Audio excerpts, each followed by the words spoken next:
Hello student, myself Digan Sakhiwal, I am your science sir. Today we are going to learn chapter number 13, magnetic effect of electric current. In that we are going to learn about the electric motor. Dear student, last time we learned about the left hand rule, Fleming left hand rule. So Fleming left hand rule, in that you have to arrange your finger like that. Here all fingers are in the perpendicular direction. The middle finger shows the direction of electric current. The forefinger shows the direction of field and the thumb indicate the direction of the force. By using that, the electric motor work. Now electric motor convert the electrical energy into mechanical energy. So whenever we pass electricity, it convert into the mechanical energy. Okay, mechanical energy is the sum of the kinetic energy and potential energy, that is called the mechanical energy. Okay, the force act on a current carrying wire placed in the magnetic field. So here we put the wire here A, B, C, D, okay, and that is in the magnetic field. It is called armature. When on soft core iron we wound the wire, okay, so this whole system is called the armature. Rectangular coil ABCD of insulated copper wire placed between the two poles of magnetic field such that arm AB and CD are perpendicular direction of the magnetic field. So we put in such a way that magnetic field and whatever wire are there, AB and CD, they are in the perpendicular direction. Okay, the end of the coil are connected to the two half of P and Q of a split ring. The inner side of these half are insulated attached to an axle. The external conducting stationary brushes X and Y. So dear student, here you just take care that first what happened, they are connected with the axle in that place they are connected with the split ring, and outer side they are connected with the two brushes X and Y. After that they are connected with the battery key and the whole arrangement is over.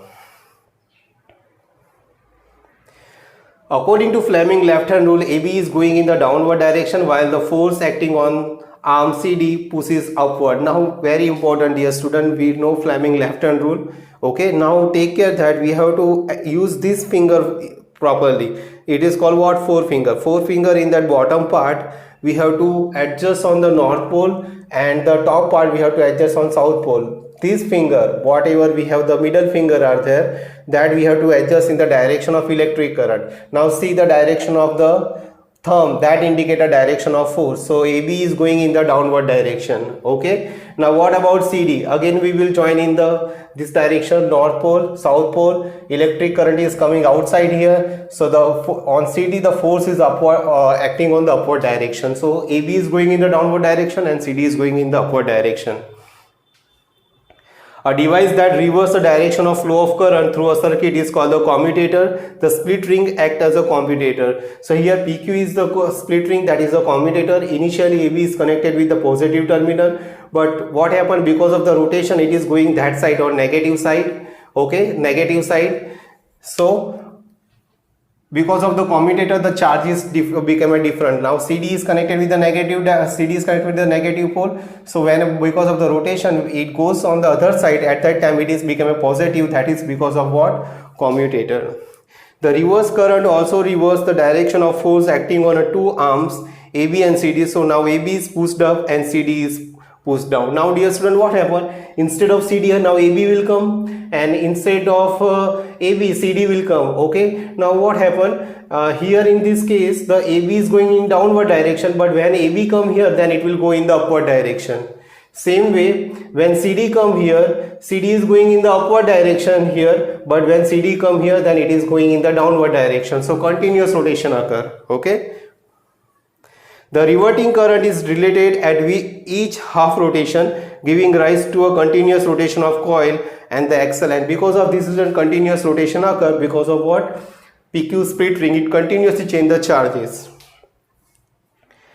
Commercially electromagnet is used in terms of coil, a soft iron core on which the coil is wound. The coil is called an armature. This enhances the power of the motor. So here this is called the armature on which soft iron core we wound the wire. Okay, so that is called the armature. And in commercially we are not using the simple magnet, but we are using what? Electromagnet. And whenever we use the armature it enhances the power. Dear student, we are going to learn about the electromagnetic induction. In 1831, Faraday made an important breakthrough by discovering how moving magnet can be used to generate the electric current. Okay, so according to him, when the magnet is come in the motion, at that time we can produce electric current from the conductor. Okay, for that first we will understand galvanometer. Galvanometer is used to know the presence of electric current. Okay, so here solenoid is connected with the galvanometer and one bar magnet is going nearer to the solenoid. So when bar magnet is going nearer to the solenoid, okay, so bar magnet, in that magnetic field is present, and because of this magnetic field in the solenoid also magnetic field is produced. This magnetic field is produced is called the induced magnetic field. Now we know that where the magnetic field is produced in perpendicular direction, electric current is also produced. So here the n numbers of wires are there, n turns of wire are there, so electric current is produced, and that electric current we can judge by the galvanometer. Galvanometer shows the deflection. Okay. Now dear student, whenever we change the direction, initially we take the north pole towards the solenoid, now we will take the south pole nearer to the solenoid. As the south pole is going nearer to the solenoid, the deflection of galvanometer is in the left direction. It indicates that whenever we change the magnetic field, induced electric current is also changed. So here whatever the current and magnetic field is produced, that is called induced electromagnetic field. Okay, to understand that, here we take the another one solenoid. In that primary coil is present and secondary coil is present. Primary coil is connected with the battery, okay, and it is connected with key. Secondary coil is connected with the galvanometer. Now as we switch on here, so what happened, the electric current pass from the coil and it produces a strong electromagnet. Okay, so because of the strong electromagnet and its magnetic field, in the secondary coil also the magnetic field is produced, and this magnetic field is called the induced magnetic field. Where the magnetic field is produced, we know that electric field is also produced, and because of that reason in this wire electric current is produced, and this electric current is known as induced electric current, and that electric current we can judge by the galvanometer. Galvanometer shows the deflection. So by this activity we come to know that if any conductor come in near of bar magnet or the electromagnet, then the induced electric field and magnetic field is produced. Motion of the magnet with respect to coil produce an induced potential difference which set up the induced electric current. Dear student, we know that whenever we want to pass electric current, there is a need of potential difference. Okay, so when the bar magnet is going nearer to the solenoid, at that time the induced potential difference is produced. Changing magnetic field in a conductor induce a current in the another conductor is called the electromagnetic induction. So we can say that this is called the electromagnetic induction. Dear student, you remember that the quality or the quantity of induced current is highest when the motion of the conductor and the magnetic field both are in the perpendicular direction. Then it is the induced current is what? Maximum. To understand that, we will understand the Fleming right hand rule. So we consider the right hand here. In right hand we will adjust like that. Okay, first we have to understand that we have to adjust the forefinger in that the bottom part at the north pole and the top part at the south pole. What is the direction of the conductor, that we are represent by the thumb, and the induced electric current is we can understand by the middle finger. Okay, so it is already given here.